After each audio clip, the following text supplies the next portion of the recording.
You are listening to the Nightly News Podcast, the voice of the Knights.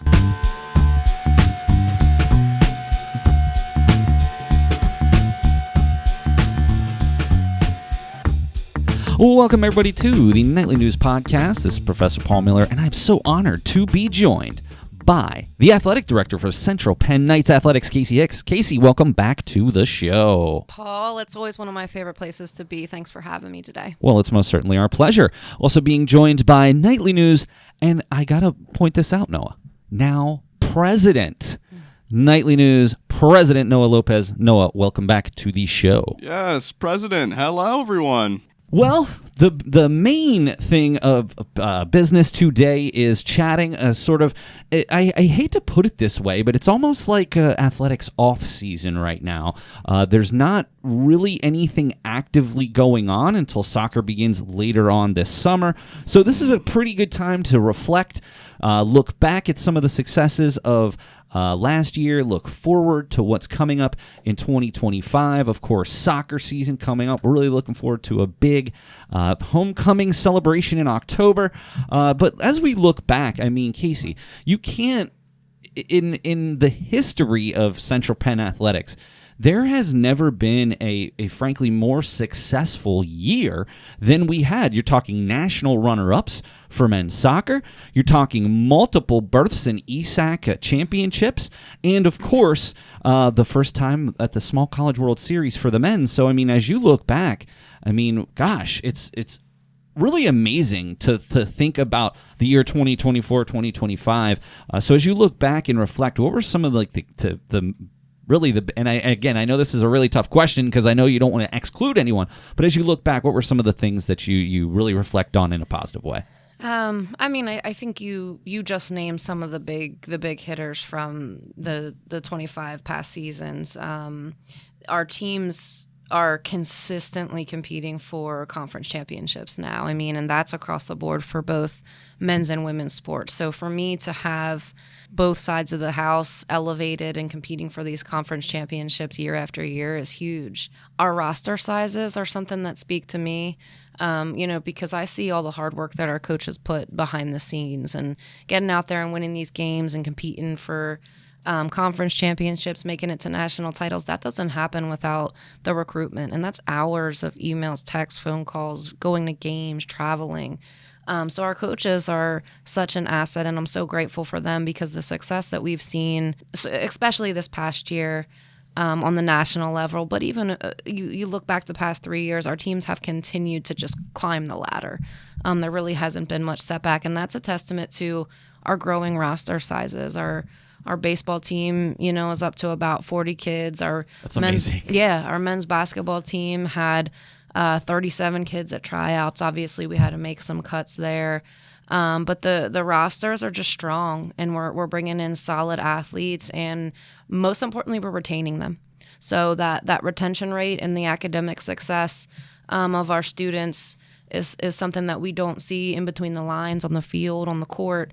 But those are the big wins that speak to me the most, and I think all of that transpires into the national runner-up, the baseball team making their second berth since 2017 in the Small College World Series. That all those extra things pay off for those big-time wins, but that's all what I'm holding on to. It's tough to really break down because I don't want to highlight certain things because just by highlighting something, I could be excluding another. But as I look back on this season, clearly the national runner-up for the men's soccer team is one that's going to resonate with us here at Central Penn for long into the future, and how close they were to winning a national championship. But really, maybe I'm just partial because, I do the play-by-play for the baseball team. The elation that was felt when the berth was named for the Small College World Series, I'm going to walk back with you, and I'm sure you were there with them, but I'm going to give you sort of an alternative viewpoint here. So during the selection show, I was in a meeting in my office. I was unfortunately unable to be there. I had something planned for a while. When they were announced, that shook the entire building. Like it literally, and you were in like 303 or something back in the back corner. Yeah. I mean, literally shook the building when that was announced. And can you tell me what it was like to be in that room? I mean, it was surreal. It's a moment that, regardless of what level these student athletes play at, it's a moment that they dream of. All of that hard work, and the baseball team specifically, they've been through a lot of ups and downs in the past year and a half.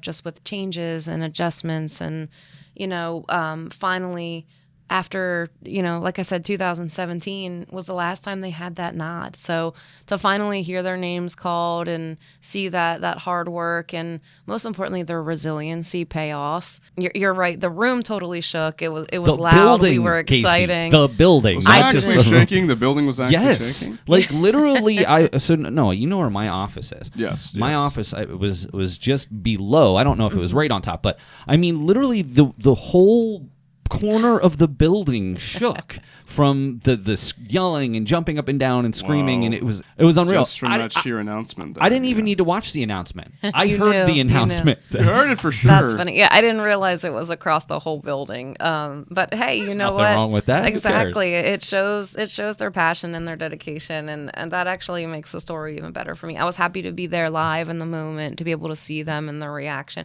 Because Paul, it's funny from my standpoint, sitting there looking at them. I don't know if they were nervous, but they were all like straight faced the whole show. And they start off at the number 1 seed, and our baseball team took the number 8 seed this national tournament. So we sat through the first couple names, and they didn't budge. So I'm like, okay, how is this about to go when and if our name is called?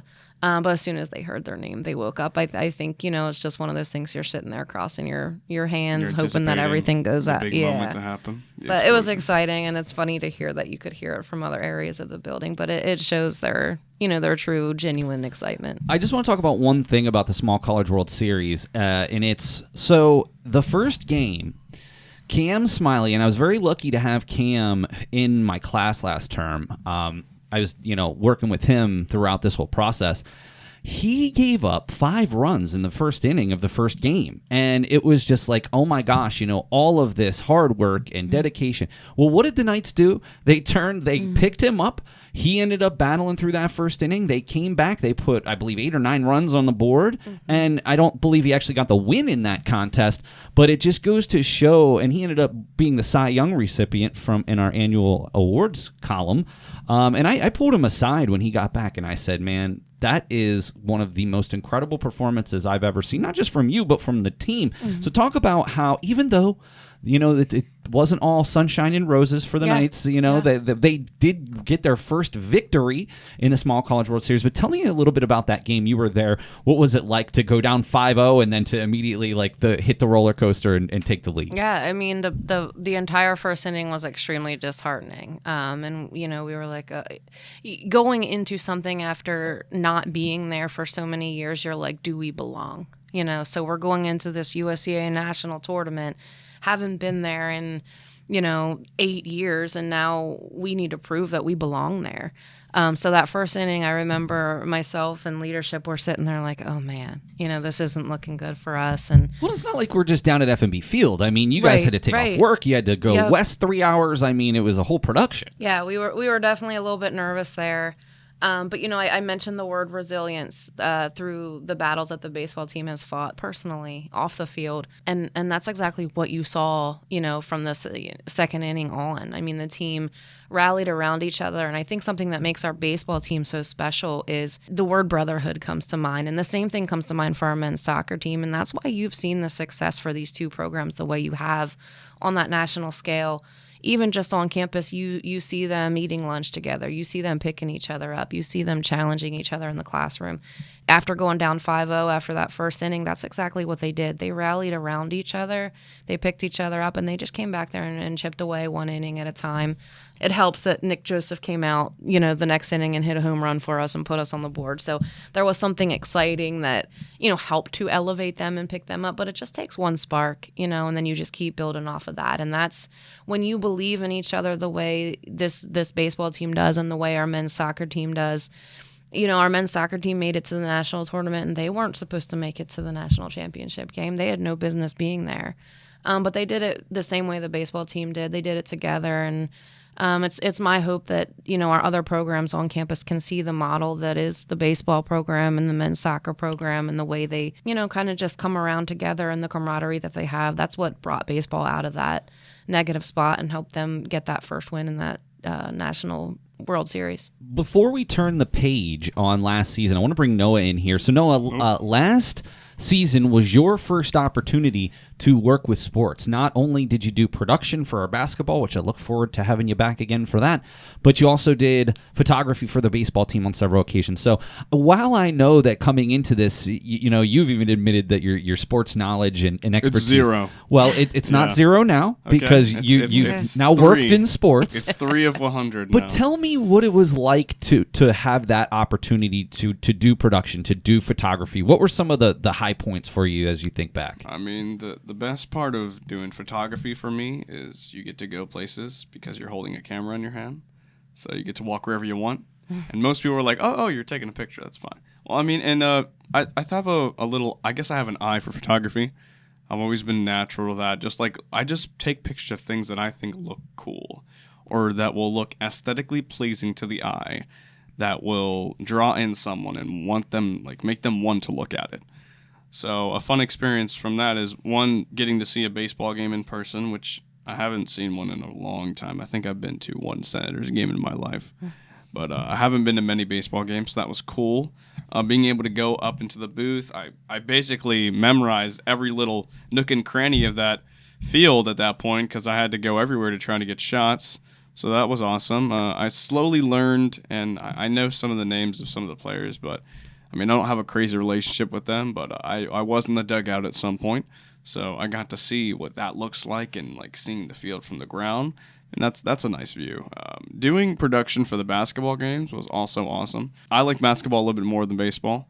I actually watch some basketball, and I think the sport itself is very fun, very fast-paced to watch and follow, because there's always something happening, and if you look away, you'll miss it, and especially trying to follow that with the camera and make sure you're capturing everything. It is a little bit hard, but it's very hard. It gets easy Listen, after a while. The last couple games, Dalton and Kevon, it was their last couple games, and I said, look, I want you guys to do this game together. I put myself on production. It's not something. It's not. I had done it in the past, and it is not something that I'm the best at. Well, no, I just want to point out, man, you've done such a great job. We're really looking forward to having you back this year, and we're going to get that zoom lens for baseball, so you can get even better photos this year. Because the lens was very far away. Well, that was what we had. So, hey, all I say every year is all we're trying to do is improve and one-up the season prior. Speaking of which, a couple big things that we need to talk about. And for all of the games, Kasey, some changes. Chris Hartman will be the new men's soccer coach. Of course, Kenton Alston, the new men's basketball coach. Yes, I'm excited for Kenton. Yeah, you also have 2 new coaches, and really a new coach with cross country, and sort of a resurrection of the women's volleyball program. So let's start with the soccer and basketball coaches, Kenton and Chris. Talk to us a little bit about how that transition is going to go. Chris has been with the men's soccer program for the past 2 seasons, so he's been a part of that ESAC championship berth, ESAC championship first men's soccer win for conference championship. He's been a part of the national tournament run, so he's been around, and he has seen what worked and what didn't, and he knows our students, which I think is most important to me and one of the most valuable things about a coach. So yeah, he's stepping into that head coaching role. We had a really good search, a lot of really highly qualified candidates. But Coach Hartman has the heart for our students, and that's what speaks to me as a coach. So I'm really excited for him to step in, and his goal and my goal, we've talked about it already, is really not to skip a beat. He's getting most of the team back, and his goal is set on Pittsburgh and that national tournament again. So we're going to take it one game at a time, because he does have some pieces to clean up after, a USCA Coach of the Year leaves. There's still going to be some cleanup. So I trust him. I think he's going to do an excellent job. And that's the same thing with Kenton taking over the men's basketball program. Men's basketball has some climbing to do. They're a national championship caliber team that needs to start to get back there.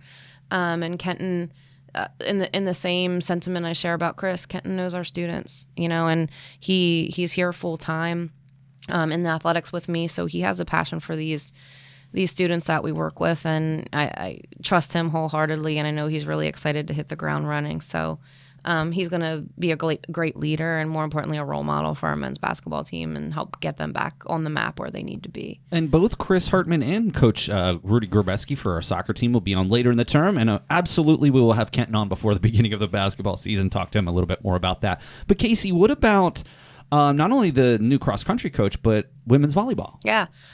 So we have a new cross-country coach in place. She was just recently offered. Her name is Kelly Smith, and she gives me Kenton vibes, like she is really passionate about what she does, and she believes that running is for everybody, and meeting students where they are to help them use cross country to heal and get better and stay in shape and, all the things. So she's going to come in here with a great can-do attitude. I'm excited for the program under her lead, and I'm hoping that program continues to grow as well. And then women's volleyball is probably one of the highlights for us in this off season. You mentioned there's not sports happening right now, but there's still so much that goes on behind the scenes. Oh, without question. I didn't mean it that way. Oh, of course. But women's volleyball is one of those things that has been the focus for us here in our downtime. And Coach Jess Dunbar is coming to us as the head coach. She's young and she's excited and she's putting in so much work. She most recently had 2 commit to her program, and this weekend she is running a full recruitment event, and she already has 18 confirmed girls ready to go for that ID game that will run at Hack. So lots of interest, and volleyball is something we've been trying to bring back here, and we just haven't found the right leader for that team that's going to spark that interest again. And given we have 18 girls this weekend coming from class of 2025, 26, 27s, I think Jess is it, and I'm excited to get that program back on the map, have a little bit more equity for our athletic department, add another women's program for us, and again, continue to grow these rosters and have these teams compete for these conference championships and keep their eye on USCA national tournaments. Well, I would love at any point to have any of those folks come in and be on the show, and we can talk a little bit more about their programs. Speaking of the women's volleyball, I'm not really familiar with that. When was it a sport on campus? And then when did it go away? Oh, it was a sport prior to my time here, Noah. Oh, okay. So Me too. Yeah. Oh, okay. I'm going to guess 2015, 16, 17 might have been the last time they ran it. It was a really good program back in the day. Mm-hmm. They had a good coach. And then we did run it as a club 2 years ago under my tenure. But we played 2 little scrimmages at Hack.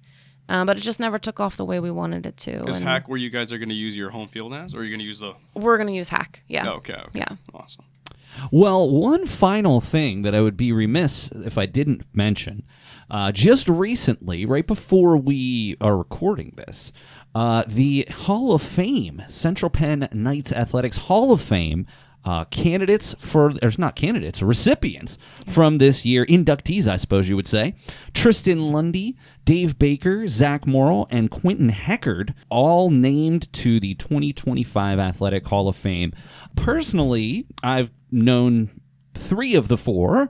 Not only was Dave Baker my first boss here, Quentin Heckard, obviously, posthumously, of course, unfortunately, and we miss Quentin very much. I got to call many of Quentin's games. He was one of our aces when we first started calling games. And then speaking of calling games, Zach Morrill, not only in addition to being an amazing soccer player, he was injured one of his seasons. Well, what did he do? He called soccer games for the Nightly News. Oh, that's so awesome. There is a little bit of a tie in there, but I know maybe the answer to this question, but I want to hear your response.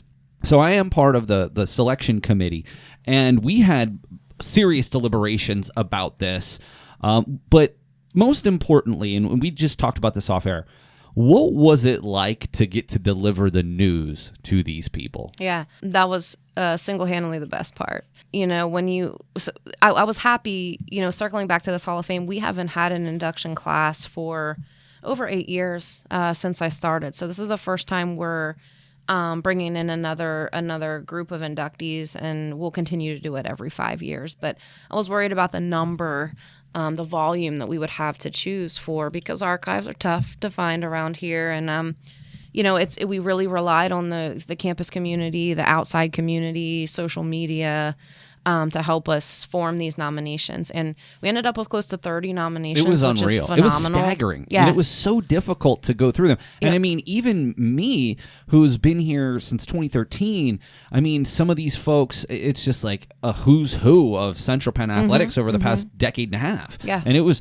I mean, we seriously had some, let's just say, spirited discussions about this. And I think we, and you made this point earlier, I think we made the right choice here, Yes, choices here. yeah. And I think these folks should be proud of their accomplishments with Central Penn athletics. Definitely, and that's where I was going with that. With 30 nominations, you wonder whether you're picking the right, candidates. And the phone calls that I made to each individual and Quentin's family, I mean, almost every single one of them was moved to tears. There were many tears shed on the delivery, all happy tears, So to see and hear how much it meant to these people, it was one of the most rewarding phone calls that I was able to make during any time that I've overseen athletics here. So I was honored to be able to make those calls, and I know that we have the right for this class of 2025 just based on the reactions alone. So it was extremely touching, and I was honored to be able to do it. And if you would like to come to this event, it will be Friday, September 19th. That's Friday of week 11 in the conference center. And we will, there will be plenty of information about if you want to get tickets for that. Well, I think that we've sort of tied a bow on a whole lot of different things here. And Kasey, as always, I just appreciate your time. And I continue to just say that I just absolutely love the opportunities that I get as being doing stuff with the Nightly News. And it means the world to me that, I still get to be a part of that. And I'm going to enjoy my summer without having to call games, but we will all be ready to rock and roll when it comes basketball season in November. So again, thank you for everything you do and all the hard work you do. You're putting on camps. There's a soccer camp coming up here, July 21st to 25th from 5 to 7 p.m. at Adams Rickey Park, which there's more information on centralpennknights.com. So if you're interested in doing that. But Kasey, you are one of the busiest people that I have ever met, and I give you a ton of kudos. Oh, I appreciate it, Paul. And I share the same sentiment for you guys. And it speaks to the plate you have here hanging on your wall, Club of the Year from 2025, Yeah, we Nightly have News that. Media Club. We got it twice. You did get it twice. We've actually gotten it 3 times. We've got but it three Who's times. counting? And you probably deserve it every year. But, 2025, you guys were the winner of that for the Athletics and Activities Banquet. And it was greatly appreciated. It's a trust me. testament to what you do for us. So you're always so valued within the athletic department. You guys help elevate our teams. And even Noah, shout out to you, too, because, Oh, thank you. You come in to do the Nightly News things, but I pull you over and have you do starting lineups and announcements for me, and you're always willing to jump in, and you have a great voice for it. So I do encourage you to continue to chase that. Any game we're calling that you're going to be there, you're going to be doing the PA. That's so right. I'm doing get on the top PA. of it. Yeah. But we're so grateful for you guys. It takes a team, and collaboration is huge, and we value you guys as well. So thanks for having me today. Well, Thanks of course. for doing what you do. Yeah, and of course, best of luck in not only the clinics and the upcoming soccer season, but of course, we're looking forward to basketball, and then baseball will be here before you know it. Yeah. So, all right, Kasey, well, thank you so much for your time today, and of course, Nightly News President Noah Lopez, thank you for your time today, Yes, sir. thank you everyone for listening, and I hope you guys tune into the next episode. All right, that's going to do it for this episode of the Nightly News Podcast. For Nightly News President Noah Lopez, for Knights Athletic Director Kasey Hicks, this is Professor Paul Miller, and we'll see you again next time on the Nightly News Podcast. This is Dalton Kohler, co-president of Nightly News Media Club and broadcaster for the basketball games. You are listening to the Nightly News Podcast.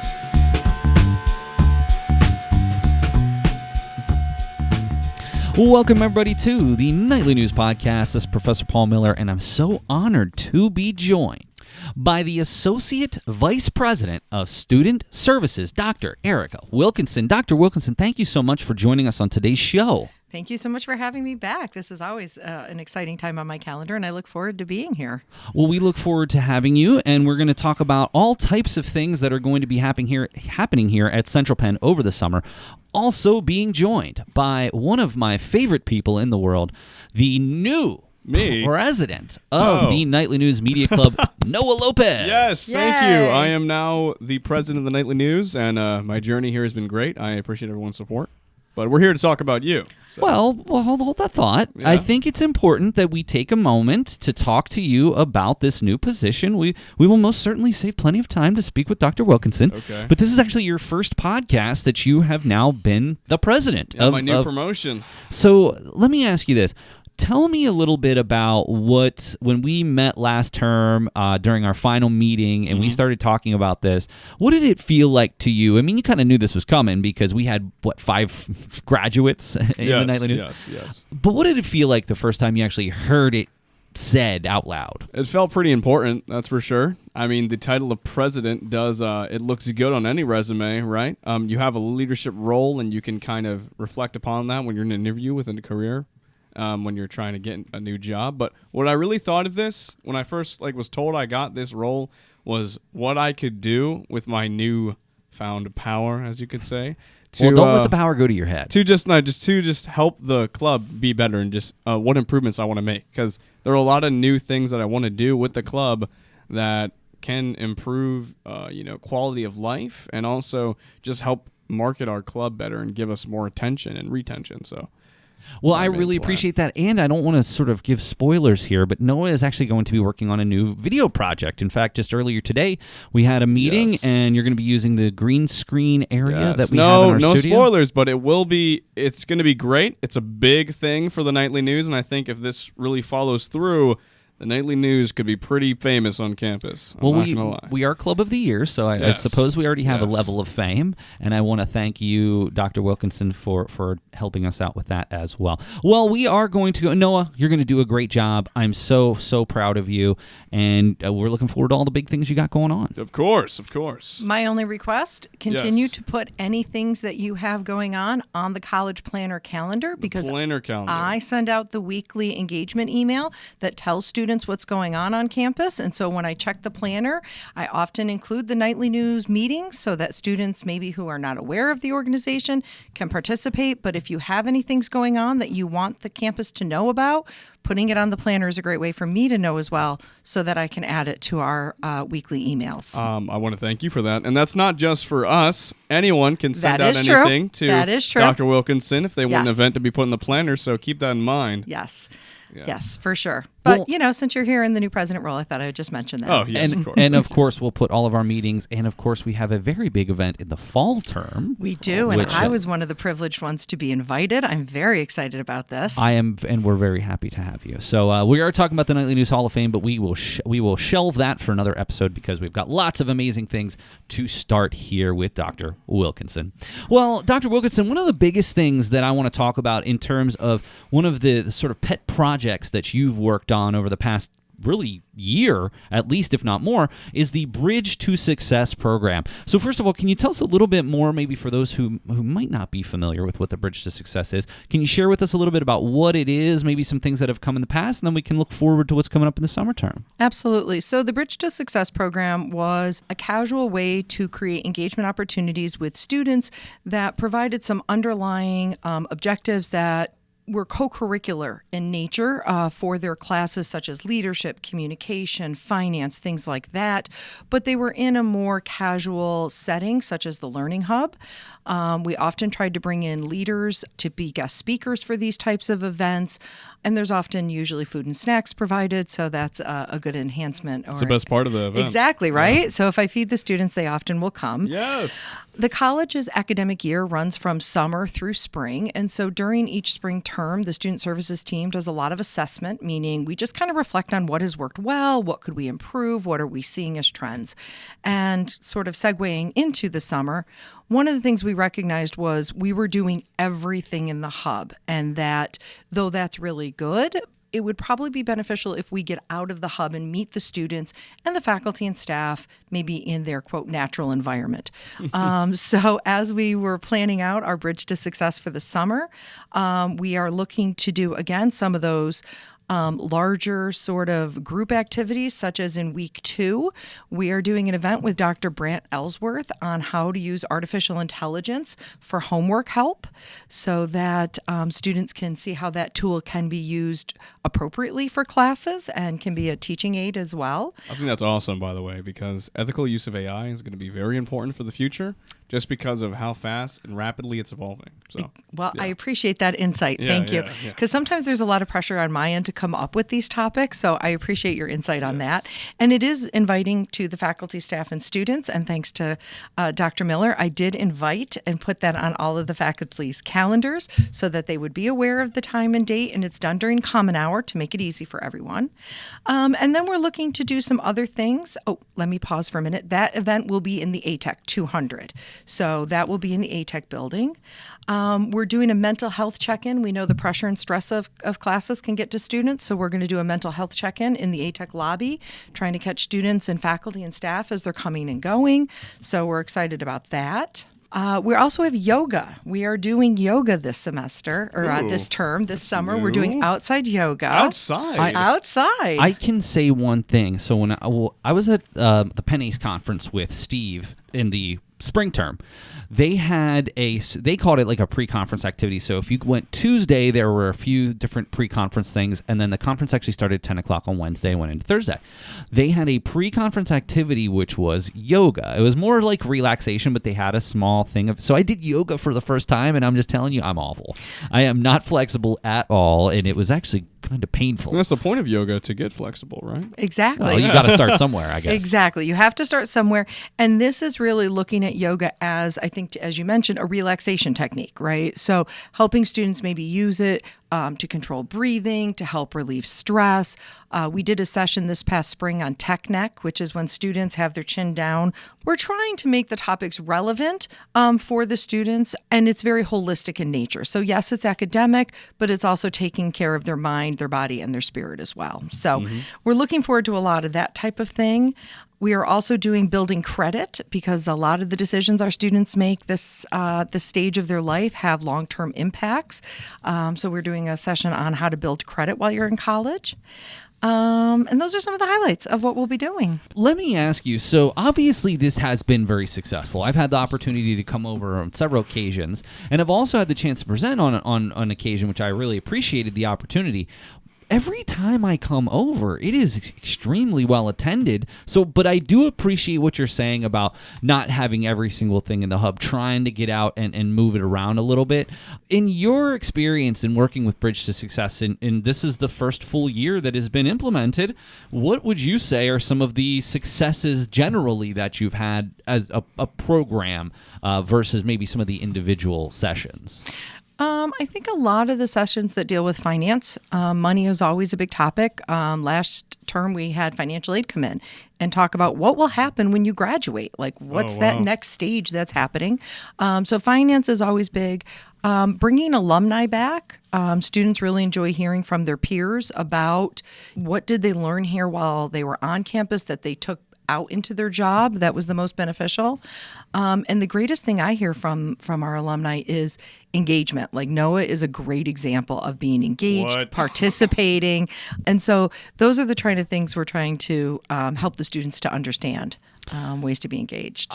So before we get off of this topic, I want you to give a general schedule. I know it varies from week to week, but just generally speaking, when should we be looking out for the Bridge to Success activities? Sure. The Bridge to Success typically runs Wednesday and Thursdays. We do have occasional Tuesdays thrown in, but they're typically Wednesdays and Thursdays, and they're most often during Common Hour. So 12:30 to 1 o'clock, students have time when they get out of class to grab some lunch, bring it with them. It's mostly, like I said, in the Learning Hub, but if each week you check that email that gets sent out on Mondays, it will have the activity schedule, and it will tell you not only Bridge to Success, but again, everything else going on. And just as a quick shout out to those of you out there, you can actually go on your Outlook calendar and add the student planner calendar, and you can look at everything that's on that calendar through the rest of the term. So that's something that I do. And whenever I'm booking my podcast each term, I'm looking to see what's on that planner so I can, have some foresight and try to get some people in here to talk about it.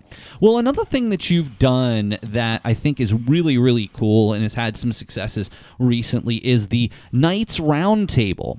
And the Summer 25 Knights Roundtable will take place on Tuesday, July 29th from 12 to 1. Now, this particular one will feature a panel of 7 distinguished religious and political leaders speaking on a variety of topics, and the event is open to faculty, staff, students in the community. This is something I know that you've put a lot of effort into, these Bridge to Success. Generally speaking, what was the intention when you first started this with Bridge to Success? Actually, Knights Roundtable, just as a quick clarification. My apologies. What was the initial, when you started Knights Roundtable, what was the initial purpose and thought process behind it?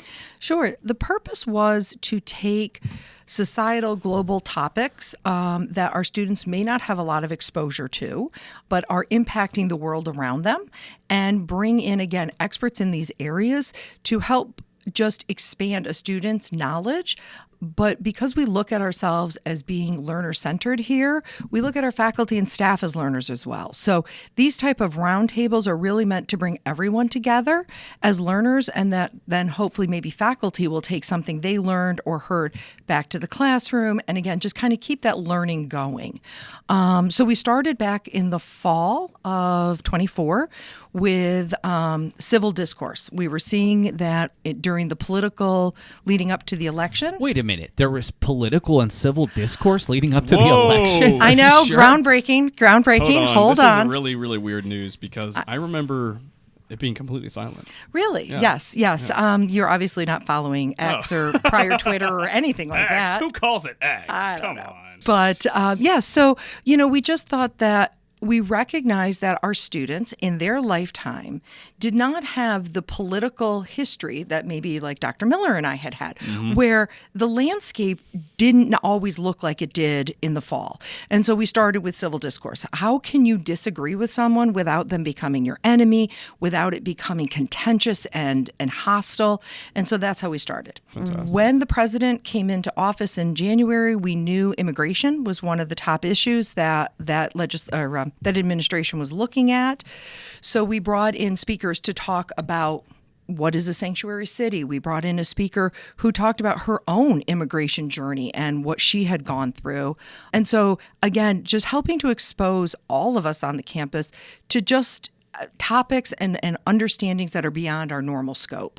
Unfortunately, the spring session had to be canceled because one of the faculty participating could not do it. So we missed this term, but going into summer, the Catholic faith was electing a new pope.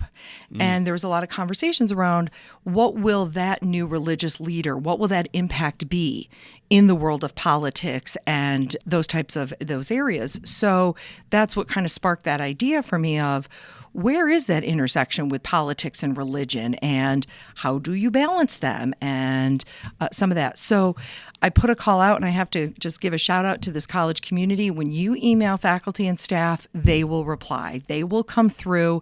All of the recommendations of the panel speakers we have came from our own college community, which was really? very. I can't you even guys tell. had to find them on your own. No, well, you probably could. I don't. Oh. I'm a big believer in collaboration and using the resources that we have.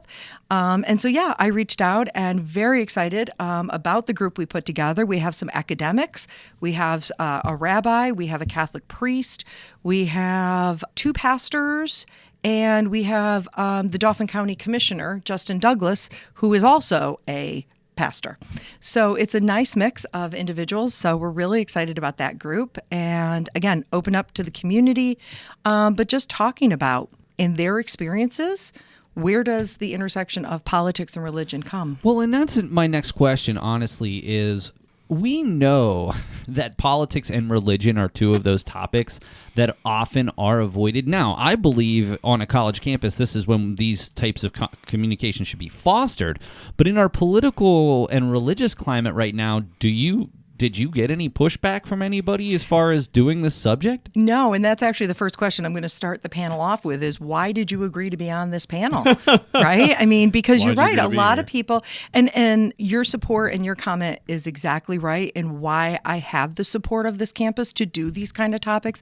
I've never been asked to shy away from some of these And we haven't either as the Nightly News. We have, and that's the one thing that we love. Dr. Fedrizzi is our publisher. We are a private school. We could, hypothetically speaking, be censored. But Dr. Fedrizzi, with her background in communication, knows how important a free press is and has never once asked us to, change or avoid certain subjects. Right. And so I do appreciate and feel that I'm comfortable in speaking about these topics. I'm just saying the more and more we go, the more and more you're seeing our current administration kind of go.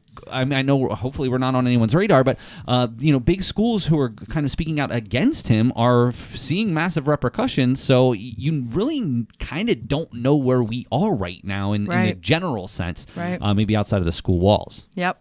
Yeah. And so there is that intersection. And I heard when the new Pope came in to his papacy, how was he, as an American, going to serve as the most impactful leader in the free world?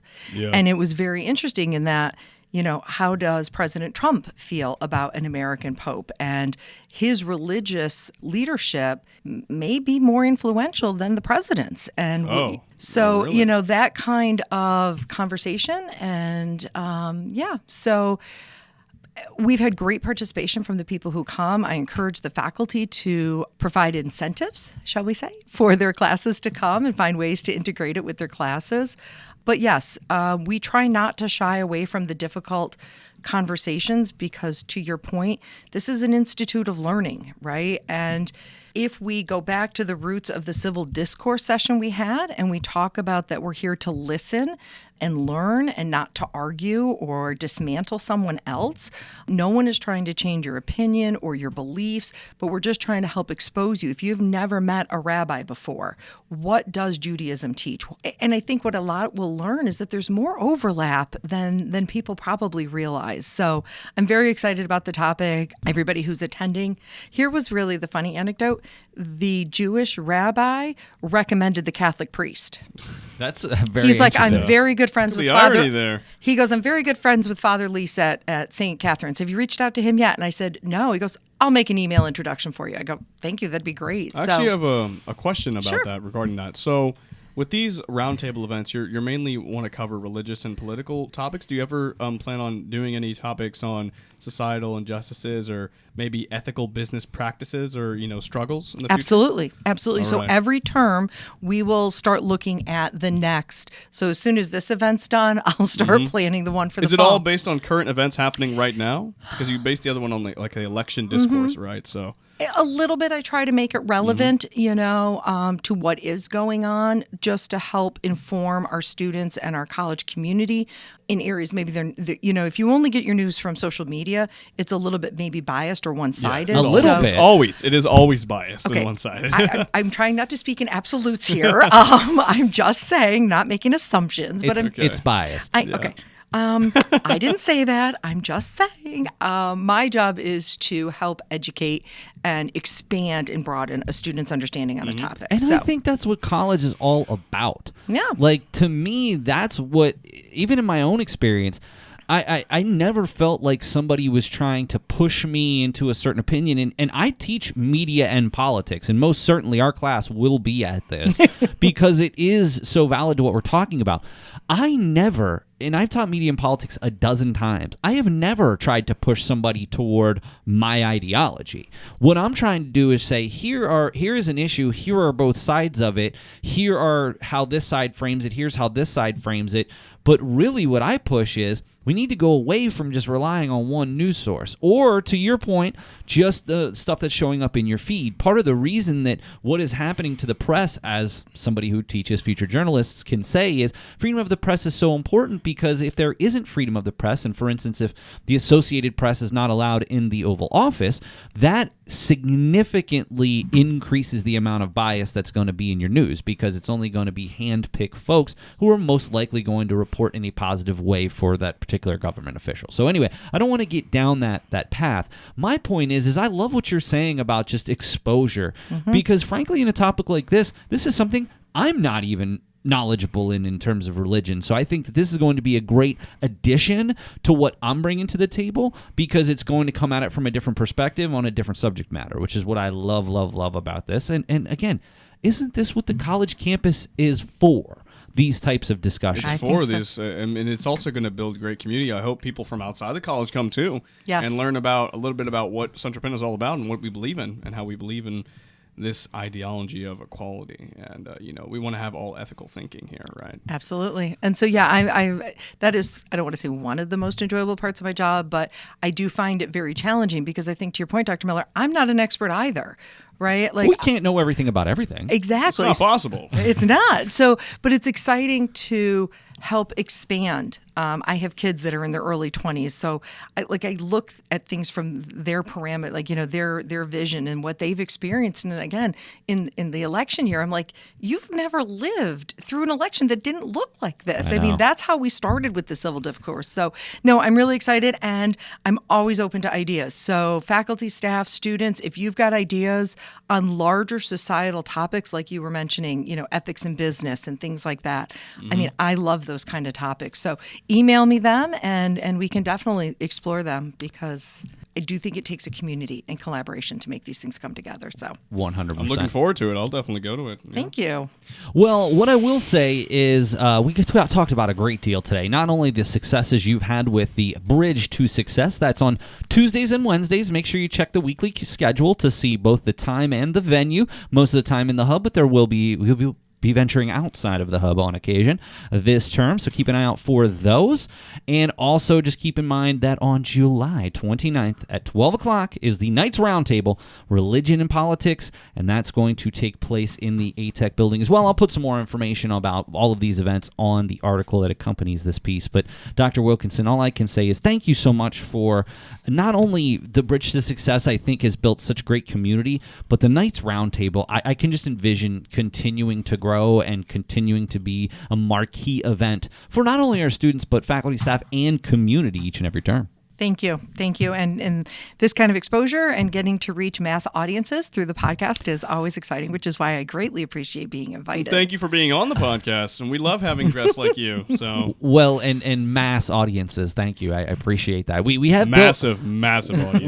we have built our audience to be much higher than I had ever anticipated. So that's a wonderful thing. So Shout out to the fans. Thank everyone. Thank you. and Noah, our new Yes. president of the Yes. Nightly News, congratulations on your new position, and we look forward to you being involved with these events throughout the term. I And look forward to it as well. I want to represent the Nightly News everywhere on college, on the college grounds and in the things that they do. So, yeah. I think that's awesome. very good. All right, well, hey, that's going to do it for this episode of the Nightly News Podcast. I wanted to thank Dr. Erika Wilkinson and new president of the Nightly News, Noah Lopez, for being here today. But that's going to do it for this episode of the Nightly News Podcast. We'll see you again next time.